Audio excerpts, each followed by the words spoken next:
Did you know that your shirt matches the backdrop tonight? This is the shirt. If you have a look back at that that old footage, the first episode that Brock was on, I was wearing this. I was wearing this shirt, and then wore it again a couple of times that was in the 90s, and I wore it at least once or twice probably from 2000 to 2010. I wore it sometime in the last decade. I wore it when Dave Reynolds was on the show.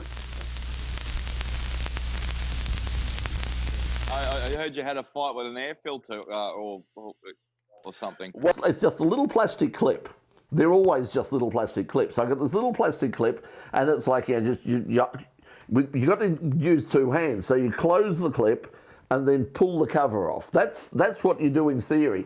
The problem is, because of my back, I can't get quite into position for this other hand to work. So I squeezed the clip, got a pair of pliers, grabbed it with the pliers, and then pulled, and all I kept doing is every time I pulled with the pliers, I'd break bits of plastic off the thing. Get one of us idiots to do it for you next time. Casey Stoner wants to make a bit of a comeback of some sort. Not to racing, but he wants to do something. He wants to roll in Moto GP again, which is good, because he's a damn good talent.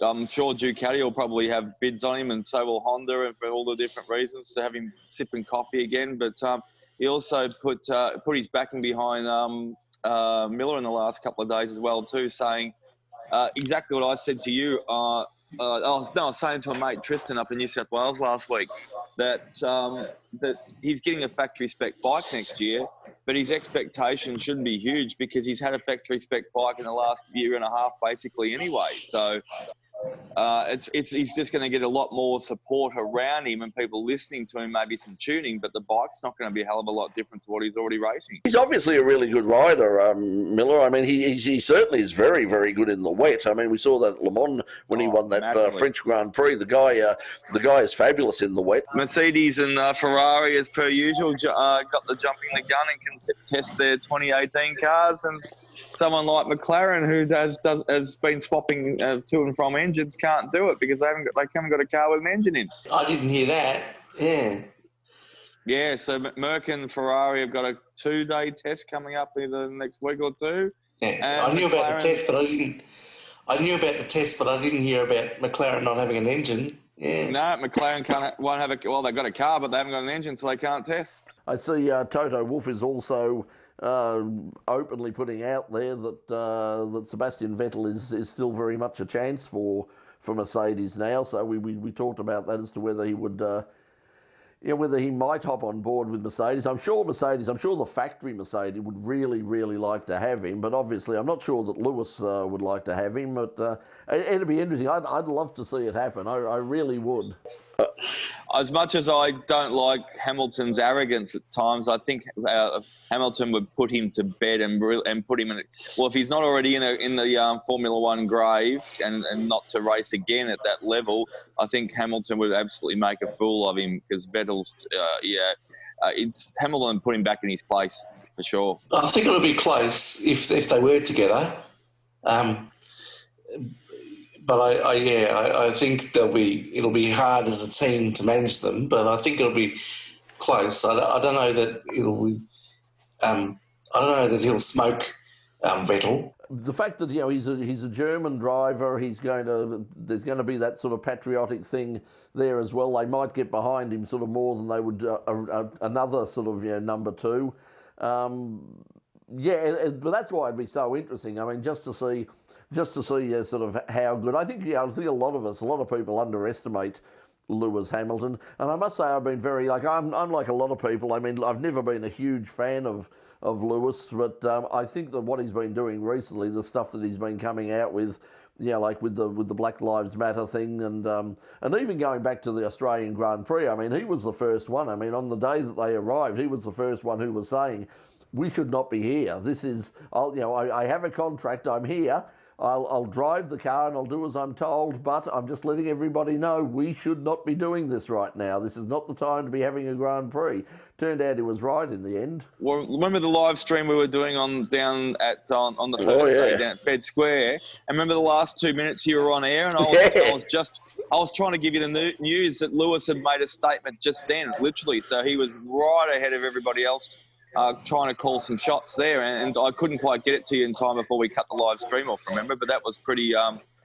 he was pretty brash with his comments even then. Toto Wolff also was saying in terms when he said about about Vettel coming to the team that a couple of the other names that he came up with, George Russell was one he was really interested in, and they've been interested in him for a while. I think they sort of realised that even at his young age, he's a hell of a lot better than the car he's been driving. Also, the other one was Esteban Ocon. They're very, very keen to get him on board, and they've been sort of backing him for a long time. So he's an option as well, and it depends on whether they're taking the really long-term view or whether they're taking the short-term view and thinking, if we can get... Sebastian's not going to be around for much longer. If we can get 2 years out of him, even just for the marketing metrics in Germany, they would probably like that because let's face it, I mean the whole sort of German car industry has taken a hell of a beating in terms of the eyes of the public over the past few years with the whole Dieselgate thing with Audi and Volkswagen.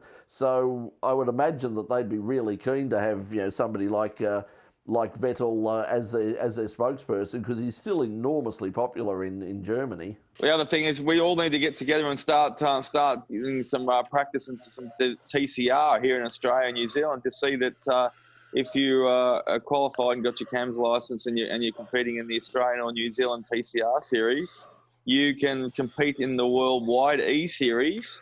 And the worldwide E-Series, if you go great guns in that, you can get a seat in the World Series in a normal car as well too. So it's opened up some windows. They've had to move to another platform because the whole problem with the iRacing thing is that's why they were all running Audis, because they could only have the license for Audis and the TCR cars. They didn't have the rest of the field, but so they've moved to the Assetto Corsa platform, which everybody I know who's into this gaming stuff says is nowhere near as good as iRacing, but it does have all of the cars, or at least most of the cars, and it's got most of the tracks as well. So from a marketing point of view, it's going to be a lot better, because I know there was a bit of edginess on the part of some people by the fact that they were driving Hyundais, factory Hyundais and Hondas and that sort of thing, and then online they were all behind the wheel of Audis. I mean, we know it's not serious, but look, if they're going to start offering a seat in the World Series just by competing in an E-Series. Well, Audi certainly took it seriously. I mean, they sacked Daniel Abt because of what he did, and I mean, he was saying this was just it was a joke, guys, but they didn't take it as a joke. They took it very seriously. What did Daniel Ricciardo say in the last couple of days? He also mentioned something about jumping back in the cars and what it's going to be like as well too. I can't remember. There was a mention of an article. Ricciardo was sticking his nose in. He's been saying that he's tipping chaos in the first. Oh, that's right. Because of the reverse grid idea that will never happen. Yeah, but they've squashed that. Yeah. Thank goodness. I suppose we better run across the top of Supercars. Did you see Chaz Mostard's comments in the last 24 hours? They're trying to cut down the number of crew whether they're required at the race, and one of the ways they're going to do that is they're going to sort of, they're not going to let them run the same amount of data collection and telemetry that they normally do. So he's sort of saying that it'll be the old style stuff, which is really funny because in his interview just recently, Gary Rogers was turned around and said that he was he'd be very keen to see all of that stuff go. He said that's in terms of the expense of running supercars. He said that is one of the main expenses. He said is all the data acquisition, all of the analysis sitting there. He said all the computers you need to make sense of it all. He said get rid of all that stuff and leave it up to the drivers. And he said you could save an enormous amount of money. And they're cutting out 2 of the sensors on the vehicles They're not allowed to be only minimum. I was going to say the time limit is 2.5 hours before the track time, 3 hours afterward, and they can't even access any of that data. They're not allowed to until until well after the race is finished. So, I mean, it's really constraining it. And of course, only 13 people per team, only 2 rattle guns, all these things that they're throwing at them. It's forcing their hand, I think, and it might even things up, and the true drivers will come through, and it will come down to pure skill. I think with all categories of racing, no matter how much you could drive it, the cream always rises to the top. But I'm pleased that they're saying that they'll have a pit stop and they're not doing reverse grids, because that reverse grids just end up being a smash-up derby.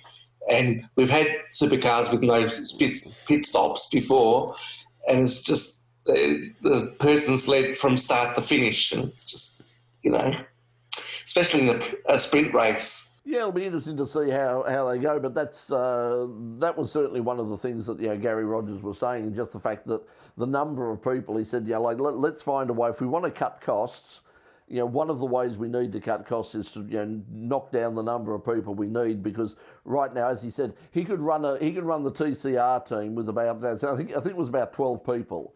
He said he could run a TCR team with 12 people per car, and for the supercars he needed more than double that amount, because of just the sheer weight of the demands of the pit stops, the demands of data acquisition, all the other stuff. Yeah. That takes us on to Mr. JC at the moment, who gets back in a pony again, and the ponies, the Mustangs, run around the track pretty fast, and now he's in a more slightly more competitive car than he used to be. With dollars aren't a problem with his Boost Mobile benefactor. So, he could, he'll certainly, Will Davidson was certainly making some headwinds before they bloody Milwaukee pulled the pin on him. Peter Adderton can be temperamental as well, so... Oh, that's an understatement. Yeah, exactly. Yeah, that's another one for the No Shit Sherlock file. I tell you what, that's. I reckon Adderton will be going if he's still going hammer and tong when he's up against Eugenio Rocca and Seamer over this. He wants that front upright something chronic, and if he doesn't get his way in the next 12 months, 18 months. I reckon he'll bloody throw the toys out of the cot and spit the dummy big time in supercars. Yeah, I think that will happen with everybody. The other thing that's came up today, I don't know whether you saw it or not, in a new sort of publication, a newish online publication by the people, I think the people at Car Sales have got something to do with it.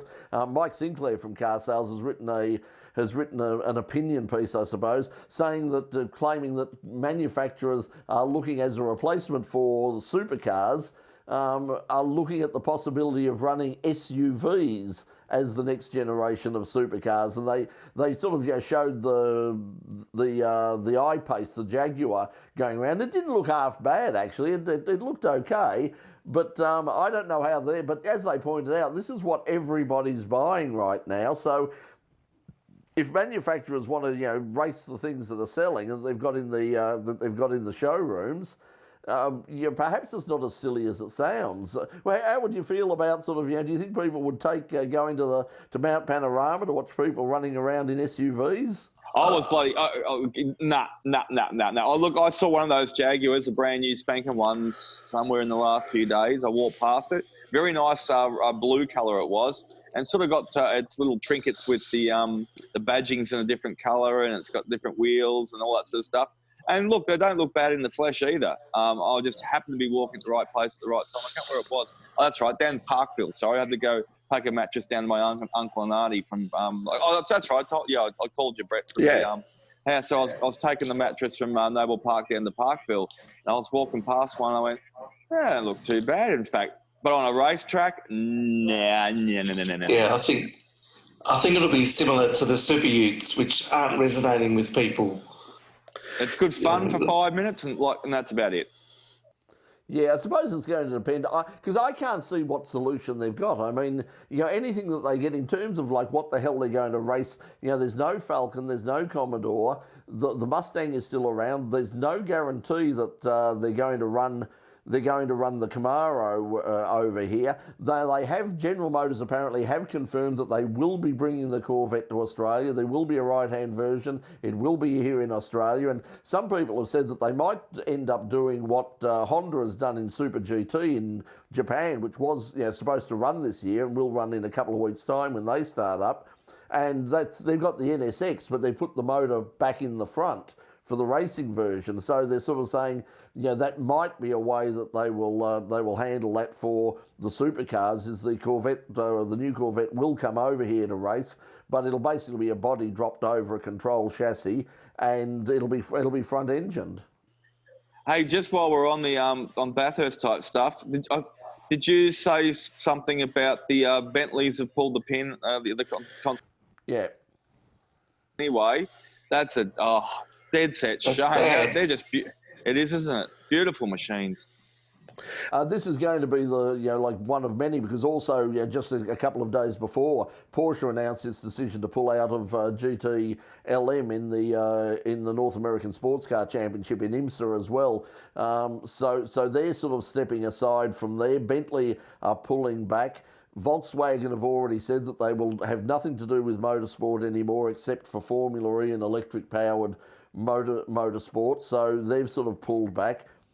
I think what's going to happen, I mean, ultimately, it's going to be hard. Don't see how manufacturers in this current environment can really, unless they're a Ferrari or an Aston Martin or a Porsche or somebody like that sell specifically high-performance GT and sports cars and those sorts of things. I don't know how you can possibly sort of justify getting involved in motorsport now, because that thing about race on Sunday, sell on Monday doesn't work out anymore, because it just people aren't making their decisions based on I'm going to buy this car because it won the Bathurst 1000, because people know that thing that won the Bathurst 1000 has about as much to do with what I'm buying as as a fish has to an eagle. Yeah, it's a shame. It'll take a few years, and some of the manufacturers will get back into it. So someone in a certain executive position at a motor company or in a thing will say, "Oh, let's go racing again," and a few of them will jump on board. And let's find a budget.